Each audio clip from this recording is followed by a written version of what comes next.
Hi, hello. Okay, I know it's been a minute, like way more than a minute. This wasn't planned at all. I was just kind of doing my thing, and there were sirens going off, as usual. But I think I legitimately found something medically that is going to make a big difference in a lot of people's lives. It's the lymphatic system. I've been studying Ehlers Danlos with my own body, with seeing what kind of progress I can get on that, and it all leads to the lymphatic system. It's the drainage system of the body, and it's just not focused on really at all for whatever reason, and it's the final step. It's the most delicate piece of this meat layered cake type of thing that we have going on. We have our skin and our muscles, our vascular system, our bones, kittens, but we also have our lymphatic system, and it is absolutely vital that we make sure that we either physically move the skin and muscles and whatnot, exercise, or we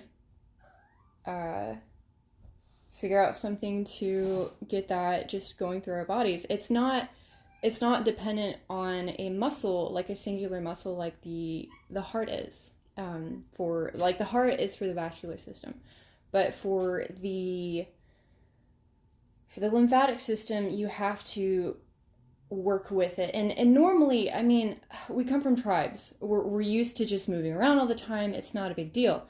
But especially with this epidemic that happened, we're seeing a rise in sickness in ways that it's not just for the virus. It doesn't make sense. There are people that are, their illnesses are being exacerbated. And I'm very tuned into this because I'm, like, all my friends are crippled. We're like the cripple club.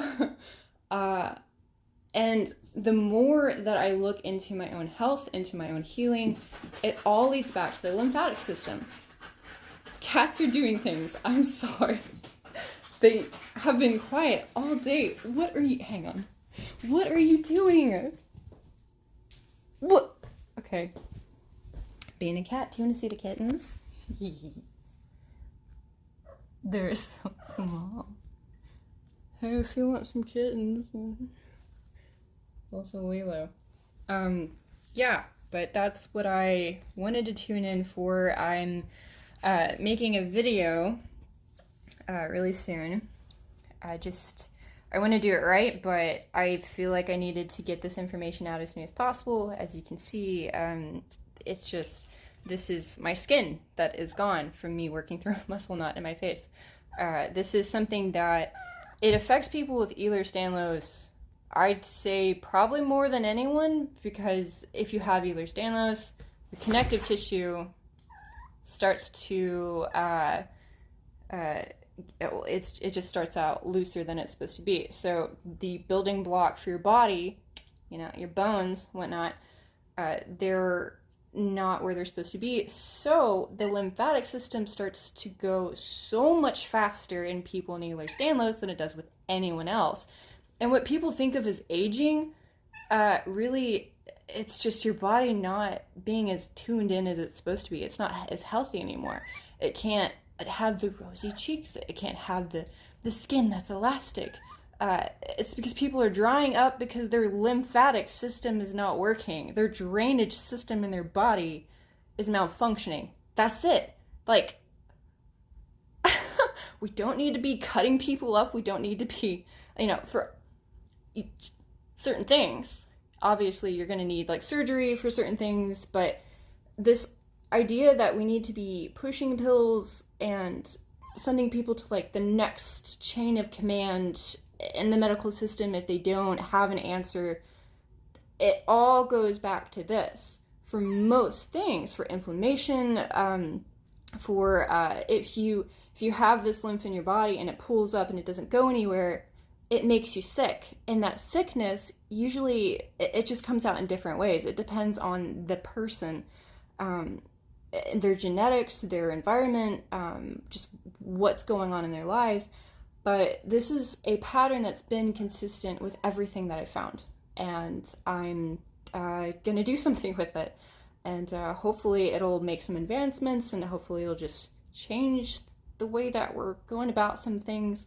Because it's the way that we're processing a lot of our "are you healthy" is by sizes and things that don't make sense.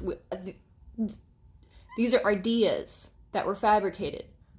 Are you able to perform a task? Are you able to take care of yourself? Are there misconnections going on in your body? Are you having hiccups in your fundamentals of starting your day?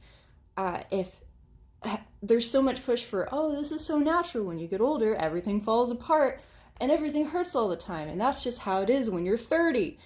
That doesn't make sense. And I think it's time that we do something about that, and we actually address the issue that the way that we're going about our process is, all it's doing is just leading us to a part of our body not working as well anymore. But if we acknowledge that and we do something about it, we'll start to see a whole wave of people that are no longer feeling like garbage all the time. And that's what I want to see. So I just wanted to tune in real quick and say, I think, especially for all the people that have Ehlers Danlos, that like they're getting to the scary late game, like stuff is swelling, elephantitis kind of stuff going on. Like, this is something I've seen happen. We can now do something about it. We can now figure out, okay, where is this misaligned? Why is it swelling? What can we do? And it's not going to be easy. This is not something I know how to convey to someone else how to do, but I know what is causing it.